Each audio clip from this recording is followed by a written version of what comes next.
Greetings to you and welcome to this episode of Grace Podcast. I'm Timothy Muse. I'll be your host as we spend this time together today. It's a joy to be with you. I want to thank you for tuning in. I want to thank you for making this podcast a part of your journey.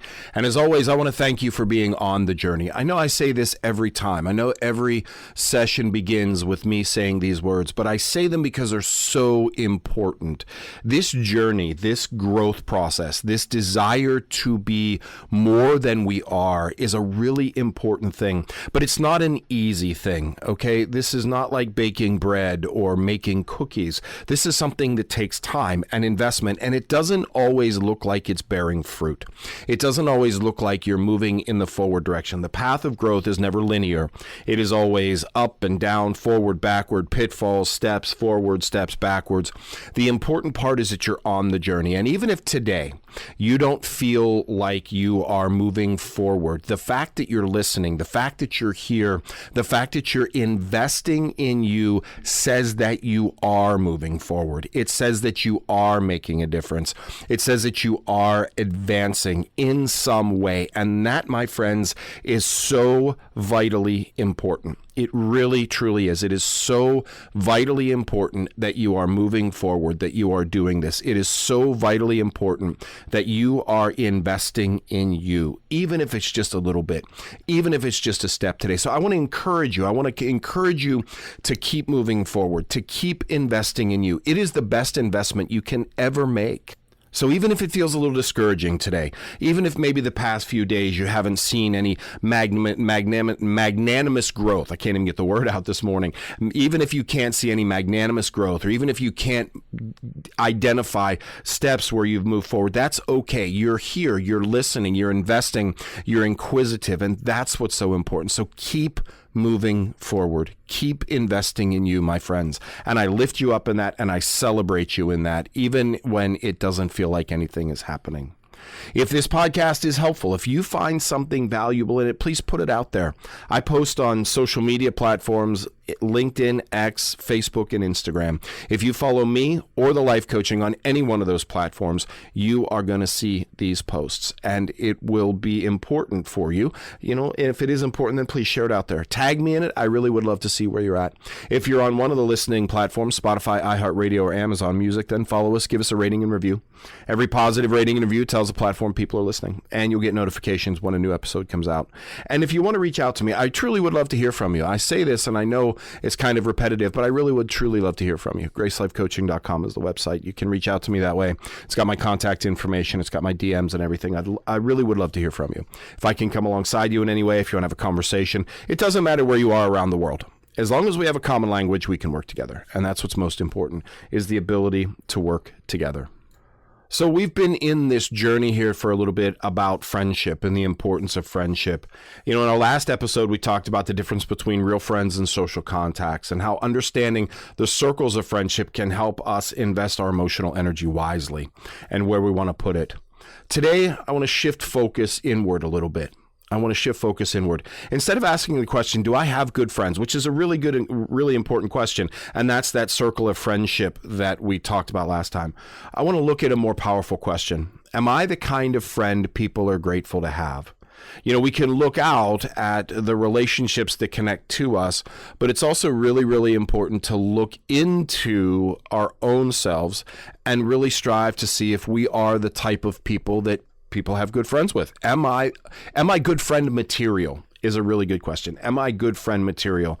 You know, because the real relationship growth begins inside. It begins inside. Strong friendships rarely happen by accident. They grow out of intentional character, reliability, and care. And the truth is, the kind of friend you become often determines the kind of relationships you experience. So who you are as a person and what you bring to the table is so vitally important when we talk about strong friendships. Not just the characters of the other, but the characters of yourself and who you are. Am I a good friend? Am I good friend material? Do I act and present myself in ways that creates good friend material? Because one of the most overlooked truths about friendship is that friendship is built on character. It's built on character. People don't stay in relationships simply because of shared hobbies or common interests. That's the social connection. Remember that third circle out there? That's the social connection. They stay because of trust. Think about the friendships that lasted the longest in your life. Chances are those friendships include certain qualities like dependability and honesty and encouragement and patience and understanding. These qualities create emotional safety.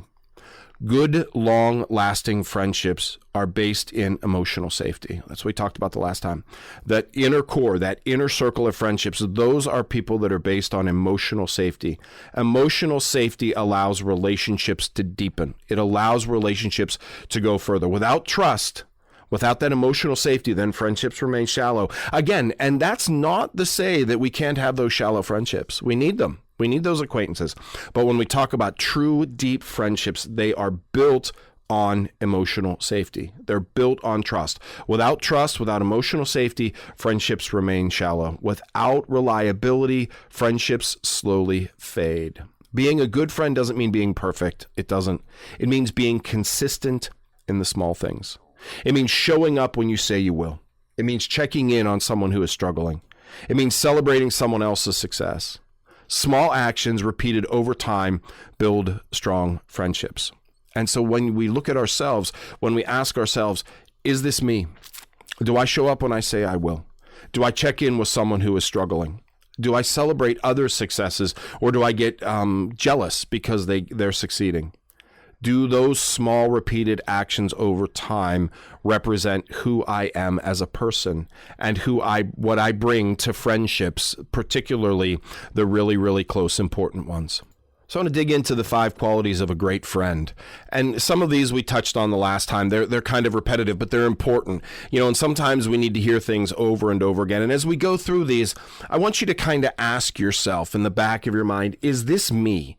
Is this me? Am I this? Am I this? Okay. As we go through these qualities, I want to make sure that you're asking that question. Is this me? Am I bringing this to the table? The first thing is reliability. A reliable friend is someone who shows up. They keep their commitments. They follow through. That's reliability. Reliability is someone who shows up, someone who keeps their commitments, someone who follows through. Now, look, I get it. Even with our closest friends, we can't always keep our commitments. Life is busy and life is intense and life is sometimes a little chaotic and we have to shift things around. So there certainly is that aspect to life. But when we talk about reliability, when we talk about showing up, the more times that we do show up versus having to rearrange, that's reliability. The more times we rearrange than are able to show up, the question of reliability is there. Are you a reliable friend? Reliability builds trust faster than almost anything else, than almost any other trait. If someone knows they can depend on you, they can feel secure in the relationship. Think about it this way. Trust is built in small moments. Returning a phone call, being on time, remembering important events in someone's life. Reliability sends a simple but powerful message. You matter to me. Your presence in my life has meaning. That's reliability, and that's what people see.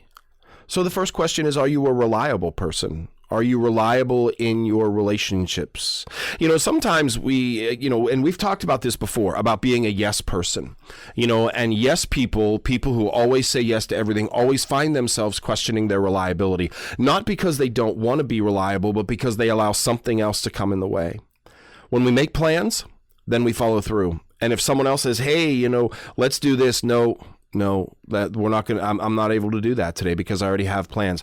Reliability is one of the foundations of trust, and be able to show up, to keep your commitments, to follow through. So as you think about yourself, are you a reliable person? Are you a reliable person in your work? Are you a reliable person? And I'm not asking, I'm not judging, I'm not criticizing. I'm just putting the question out there. If you're going to do the deep work of growing, then you have to be willing to ask the deep questions. So are you reliable? The second one is listening. One of the greatest gifts we can give someone is our full attention. In today's world, listening is becoming very rare. It's becoming a very rare trait. So listening, like I said, one of the greatest gifts you can give someone is your full attention. Many conversations involve people waiting for their turn to speak rather than truly hearing the other person. We listen to respond, not to hear. A good friend listens without immediately interrupting, listens to the full statement. listens to the entire thing. They listen without jumping to conclusions or looking for responses. They listen without trying to fix everything. Sometimes people don't need solutions. They just need someone to hear them. Sometimes we just need someone to hear our story. Well, there may not be a fix, but sometimes we just need someone to hear our story. Listening communicates respect and care. Listening, giving someone your full attention. That means putting your phone down. That means not being distracted. Now, again, sometimes that's not possible, but you can be clear about that. You can be clear about those boundaries in advance. You know, I'm here and we're having coffee and I'm really happy to have coffee with you, but this is going on in my life, so my phone is going to be on the table. If I check it, it's just because this is happening. I have that happen all the time. You know, people say to me, hey, you know, we're doing this thing, but I have to keep my phone because this is happening. That's okay. I'm fine with that because now I know what's going on. Now I know what's happening. And so when someone is looking at their phone or distracted, I know why. But if I'm just talking with someone and they're just constantly looking at their phone or constantly on their phone or picking up their phone or being distracted, they're not listening to me. And the same would be true for me. If I was working with someone or talking with someone, I was just on my phone, or every time it rang or every time notifications came in, then I'm not listening. Listening is a powerful tool. Giving someone your full attention is a powerful thing. So as I lay that out, you know, think about yourself. How much of a listener are you? Do you listen to truly hear what's going on, or do you just want to fix, make conclusions, jump to the next thing? Is your phone always with you, always present, always visible? I saw a quote this morning that said something along the lines of, you know, we touch our phone about 2,100 times a day, which I can believe. You know, so it becomes such a thing. And what happens is when the phone notifies and we go to the phone, it means I'm sitting in front of you, but you're not as important as what's going on my phone. You're not important as what's going on in this or someone else. So listening, giving someone your full attention. The third thing is encouragement. Great friends believe in each other. Okay, encouragement. They notice strengths. They offer motivation during discouraging seasons. Encouragement can change someone's life. It can. So are you an encourager? Are you an encourager for your friends? Or is this, are you in competition? You know, when someone is in a discouraging season, is it your discouraging season is worse? If someone is excited about something, is it a competition? Are you jealous? Or can you truly dwell with them? Can you believe in them to come forward and do what they say they're going to do? Or is there doubt or jealousy? Think about moments when someone believed in you before you believed in yourself. Those moments stay with us. That's what true friends do. That's what inner circle people do. They believe in us even when we don't believe in ourselves. And that can have a lasting, powerful moment. There's a simple statement that can have a lasting impact. I know you can do this. You're stronger than you think. I'm proud of how far you've come. Encouragement helps people see possibilities when their vision becomes clouded by doubt. And a good friend will dwell with them in their encouragement and will give them those encouraging moments. So again, think about your own self. Think about your own place. Are you an encourager? Are you someone who encourages? Or are you someone who, you know, can find yourself in jealousy or wanting to one-up someone and that my problem is worse or my issues are worse? Or does it always come back to you? Again, and I'm not criticizing. I'm not thinking of patterns. All I'm saying is if we want to grow as friends, then these are the deep questions. This is all about looking into us, looking into our space, our ability. Am I good friend material? Am I being a good friend? Well, this is one of the things, encouragement. Another one is honesty. Real friendships include honesty, but honesty delivered with kindness. Honesty, but honesty delivered with kindness. A good friend is willing to speak truth when necessary. Not to criticize, not to control, but to help someone grow. Honesty is important. And being, not only being honest, this is two things here that I want to talk about. One is being honest. Are you someone who's honest? The other thing is, are you someone who can receive that honesty? I think in our world, you know, we have a lot of people who are willing to be honest with others, but not willing to receive that honesty in return. A good friend not only is honest with someone else, but is willing to receive that honesty in return. Someone, who can say something like, I'm concerned about you, or I think you deserve better than this, but can also hear that from someone else, can also hear that and receive it, not with defensiveness or not with anger, but with curiosity and love and honesty and kindness. Honest conversations can be difficult, but they strengthen relationships when they come from genuine care. So are you someone who, one, is able to be honest with kindness with your friends? And the other is, are you able to be someone who receives that honesty from someone you care about or someone that cares about you? Honesty. The last one I want to mention is presence. Presence is a very powerful quality. Presence means being there when someone needs you, whether it's support or whether it's celebration or whether it's just someone to sit and dwell. Not necessarily with perfect words or perfect situations, just with attention and compassion, to be able to be there. In moments of grief, loss, or disappointment, presence matters more than advice. Often the most meaningful thing we can offer a friend is simply saying, I'm here. I'm here with you. I'm here with you. Now, that doesn't always necessarily mean that you can be in the same space, but it means that they matter, that they're in your thoughts, that they're in your communication. It doesn't always mean we can be in the same space. It'd be great if we could, but sometimes that's not possible. But to be present, that's a powerful thing. Are you someone who has presence, who is there, who is capable of dwelling with your friends? Not to fix them, not to give perfect words, just with attention and compassion.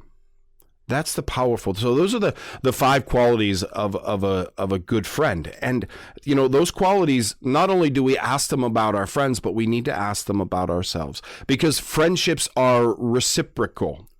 They're the reciprocity principle. Healthy friendships operate on what might be called the reciprocity principle. Both people contribute. Both people care. Both people invest effort. It can never be one-sided. When it's one-sided, it becomes exhausting and it drifts away. If only one person is consistently reaching out, supporting, or maintaining the connection, the relationship eventually becomes unbalanced. It becomes unbalanced and it starts to fade away. Strong friendships feel mutual. Both people want the relationship to succeed. Both people bring energy into the connection, and they share invested strengths and bonds over time. And that's the thing. They both bring something to the table, and that shared investment, it strengthens each other over time. It doesn't always happen overnight. Now, this is not to say that it's always 50-50. No relationship is always 50-50, my friends. It really isn't. So usually it's more 60-40 or 70-30 or 65-35, but it can't always be 70-30 one side to the other. It can't always be 65-35 one side to the other. It ebbs and flows. And it has to ebb and flow. Sometimes one person puts more energy in than the other. But at other times, the other person puts more energy in than the other. It balances. If you look at the tail over a long period of time, you're going to come to a balanced equation, but it's not always balanced because not everybody is in the same place all the time. But the reciprocity principle says that both people contribute. Both people contribute. And that's really, really important. And it doesn't have to be the big things, my friends. Deep connection is built on the small stuff. Small actions strengthen friendships. Many people want to assume that strong friendships require dramatic gestures. And dramatic gestures are great, don't get me wrong, but they're not built on dramatic gestures. They're built and they grow through small, consistent action. Sending a quick check-in or remembering a birthday or celebrating someone's accomplishment, offering encouragement before an important event. These small moments accumulate. So it is the small steps, it is the small actions over time that communicate, you matter. You matter to me. You are important to me. And when people feel valued, then friendships deepen. That's where the strength comes in. And again, this is all about focusing on ourselves. So we want to make sure that we're good at doing that friendship self-assessment. So, answer some questions honestly. Again, and this is not criticism. This is not judgment. I'm not casting anything upon you, but I'm just laying it out there because that's what I do. So take a few moments to honestly reflect, honestly answer questions for yourself. Do I listen when my friends are speaking? Am I an attentive listener?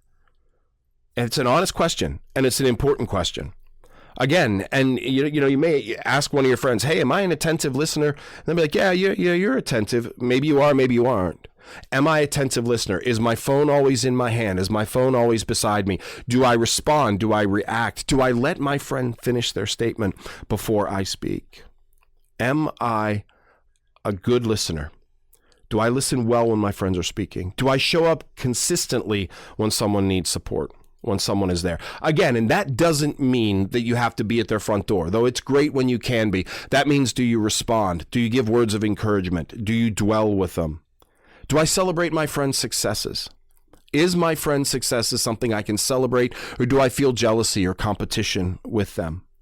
Do I encourage growth in people around me? Am I giving that encouragement so people around me grow? Do I maintain contact, or do I wait for others to reach out first?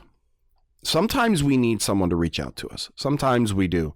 But when it is a coefficient of they always have to reach out first, or I keep score of every time I reached out first, that's not necessarily a friendship that's built on trust. That is a competition. Do I wait for my friends to reach out first? Self-awareness is a powerful step to becoming a stronger friend. And it's also a powerful step in realizing who belongs in your inner and outer circle. Because when we show up better, then we start to reflect on those who do show up better and maybe those who don't. So self-awareness is a powerful step towards becoming a stronger friend. And self-awareness is a powerful step towards becoming a stronger person, a stronger human being, which is really what we want to do. So as you dwell and as you think about this stuff, I would encourage you, be the kind of friend that you would want to have. Okay? Be the kind of friend that you would want to have. Offer encouragement, show reliability, listen carefully, and remind people that they are not alone. When we bring these qualities into our relationships, then friendships naturally grow stronger. Because friendship's not about finding the right person. It's about becoming the right kind of person. When we cultivate reliability and kindness, honesty and presence, we create relationships built on trust and respect. And those, my friends, are the friendships that last. And that's what we want, those lasting friendships. Thank you for tuning in today. That's what I have for you, my friends. If it is helpful, please put it out there. Share it out there on your social media feeds. Again, I post on LinkedIn, X, Instagram, and Facebook. If you're on one of the listening platforms, follow us, give us a rating and review. And if you want to reach out to me, GraceLifeCoaching.com is the website. I truly, truly would love to hear from you. And if I can come alongside you in any way, then please reach out to me. Let's see what we can do. Because at Grace Life Coaching, we want you to be the best you.